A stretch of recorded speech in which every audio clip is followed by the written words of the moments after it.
YouTube. Welcome back to another episode of my history in, with a certain game system, and then kind of where I am with just life and work and all that stuff. And so today, kind of continuing, I know last episode we left off with the Master System. I want to talk about this little guy, and I don't have the system out because I don't have one anymore, but it's the Game Boy. That classic traditional little handheld that a lot of us folks my age, 40 and around that age, definitely knew to come and love as they grew up.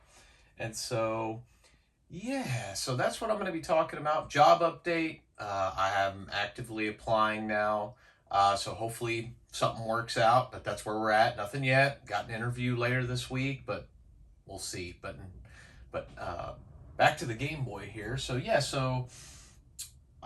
my history with the Game Boy, I knew about it when it was around. It was just the most popular thing at the time. I didn't see any Lynxes, but I had friends who had Game Gears, a couple of them. But the Game Boy was where it was at. It came out before those. There's that famous commercial with the robot guy, and he's playing against a kid. I love that. That's one of my all-time favorite gaming commercials.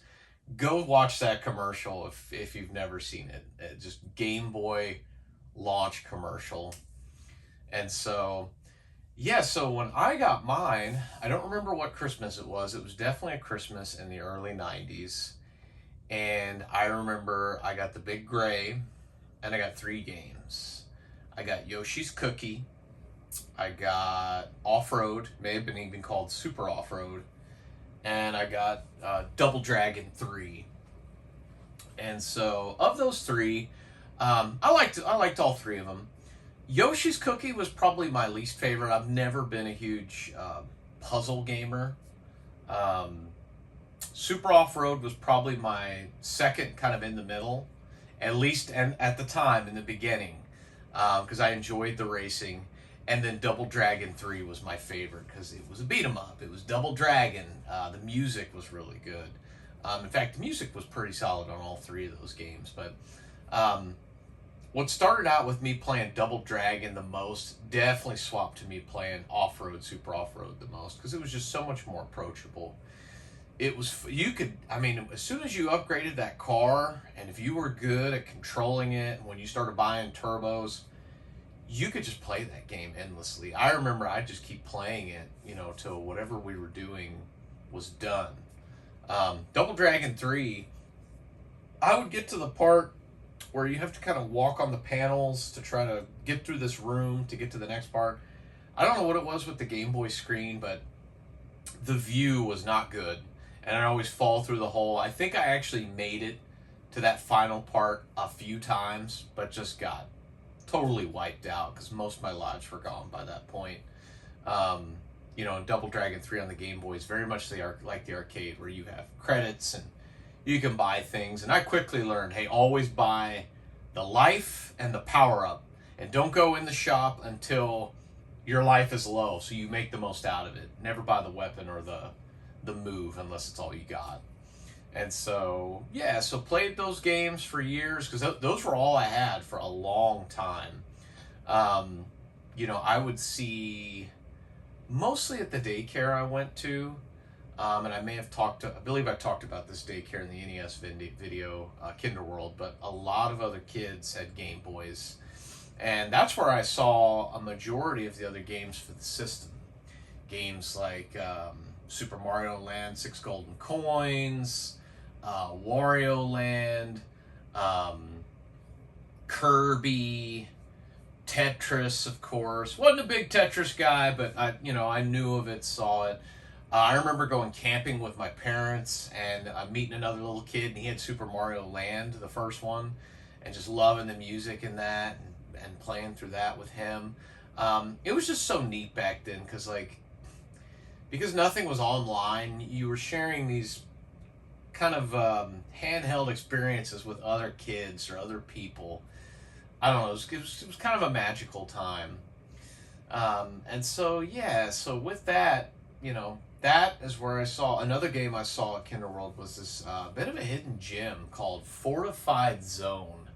And I loved that game. We loved that game. My brother ended up getting that game for Christmas, and we used to play it. And so, for many years, I wouldn't get any games until these came. Pokemon Red and Blue. It was weird. It was like I went through several years of not playing anything, and then those came out.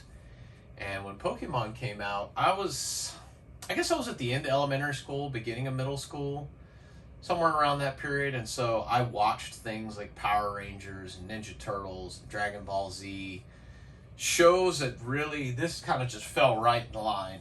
And I think my brother actually turned me on to it. And I got into it, and then we got into the game. And I remember my brother picked up the red version first. And we played a lot of that, and I liked it so much I picked up the blue. And so we would trade, battle. Pokemon Stadium was real cool at the time because you were able to put your Pokemon into 3D and watch them battle. I remember we did that a lot. That was super fun. But yeah, I have memories of taking Pokemon Red with us on the road. It would have been, I think, 1999. So I was even a bit older. I was about 14 then. And we were just taking turns on my gray Game Boy, playing it, the whole way down. And I believe I was still on the gray Game Boy at the time. I can't recall. I may have had the color, but I think I was still on the gray. I'm not 100% certain. But yeah, we played it so much, and that the Game Boy died. That gray Game Boy just eventually died out. And I remember my brother, he got a neon green Game Boy Pocket. And I remember thinking, man, that is so cool. I remember it used less batteries. It was more compact. The screen was just nicer. And I remember we played on that. And then finally I got the purple Game Boy Color. But we'll get into Game Boy Color in a future video. I kind of want to stick to just Game Boy. But so Pokemon really was the major thing that kind of got us back to it. Playing it on Super Game Boy, played a ton of that. Nowadays, I pretty much play all my Game Boy stuff on my GameCube Game Boy player. I got rid of my Super Game Boy when I picked that thing up, and I really regret that. I wish I would have kept that because it just has some different features, and the controller's nice. Although I do have that GameCube Ori pad, so I'm not really worried about the controller. It just kind of the backgrounds and some of the extra features of the Game Boy Color was really neat. Or not Game Boy Color, but Super Game Boy. But in all that time, I don't really collect Game Boy too much. I know I've said in the past I'm not a huge handheld guy, and I mean that. So like I pretty much have most of my Game Boy games here. I have a couple of those hybrid Game Boy Color games that I left out for when we get to Game Boy Color. So everything I have here I really enjoy, or I was interested in. And so just to kind of start, I got a couple in the case here. Super Mario Land, which I have finished. Great pick up and play game anytime. I remember beating this when I had COVID a few years back, and just yeah, this is something nice you can pick up and play while you're recovering. Super Mario Land 2, the 6 golden coins. Fantastic game. I remember when this came out, you had the NES games and you had Super Mario World and then this one. And this was just such a huge jump forward from this one. And the introduction of Wario and the bunny ears, and the music in this game is underrated. That space tune when you're in the stars and the star maze is just, and Wario's castle. Both those themes, I love those themes. Highly recommend both these, and I actually have manuals for these. I got a deal they're off somewhere in a dresser, but yeah, two good games. And then kind of continuing on, Wario Land 3. This game was huge for the Game Boy. Like, I remember coming off Super Mario Land 2, 6 golden coins, and then coming to this one. Either there were more worlds or they're about the same, but the worlds felt so much bigger in this. and then with the hidden treasure, all the ways you could go. I remember this is one of those games I played at the daycare at Kinderworld, and I remember I was playing with a friend, and I think the first time I beat it, I got like a birdhouse, some small house, and I saw Wario's look on his face, and he looked upset. I didn't understand it. Then as I noticed, he was counting coins and treasure. I was like, okay. So I went to go back and get some treasure, and I ended up getting him a castle, and I thought that was it. I did it. But then come to find out, when I was an adult and I got the game again, and I got all the treasure and I maxed out my money count, and I got a planet, and I was like, wow, I can't believe that whole time. Fun game. Recommend this for anybody that likes a nice little portable, Wario game. I wish we'd get something else like this. We haven't got anything Wario platformer based since like Wario Shake It on the Wii. You got Wario World on GameCube, Wario Land 4 on the GBA. I want this style to come back. I like this. I think this would be good game for them to bring out on the Switch too, or even at the end of the Switch one's lifespan. Jumping up here, I already went into Pokemon quite a bit. Just played those to death. Blue was my copy. I caught all 151. I did use a Game Shark to get Mew. And the way I played the game was kind of odd. I'm a little bit of an OCD, and so I kept all my Pokemon on the same level. So, like, I had a level... I remember when I finished the game, everything was level 56 or 55 or higher.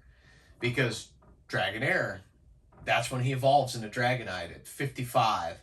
And so I had like a level 55 Butterfree as well, because I was like going through and keep it. So that way, I used to, when I battle, I would tell my opponent, I'll let you choose whichever Pokemon you want to, because I was never worried, because they were all really high level, had good move pools.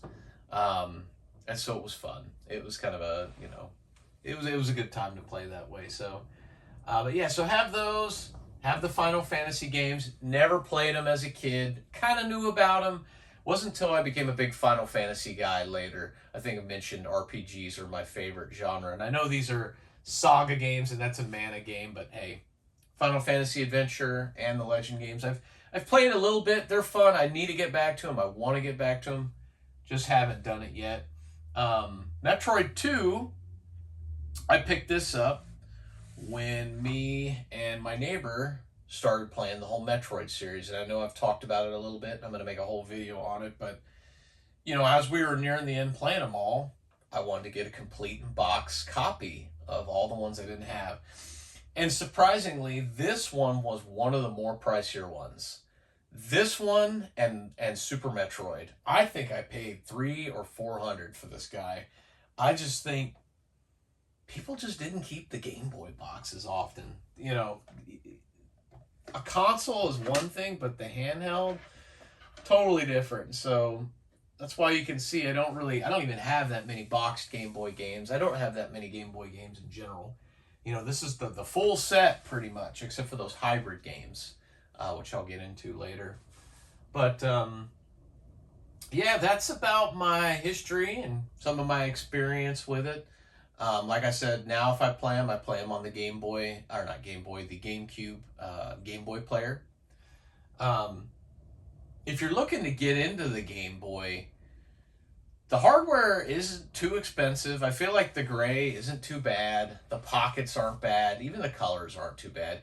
Once you start getting into GBA territory, especially if they're nice, that's when you're going to pay a little more. Super Game Boy isn't bad either if you want to play them on your Super Nintendo. Game Boy player on the GameCube, the piece itself is cheap.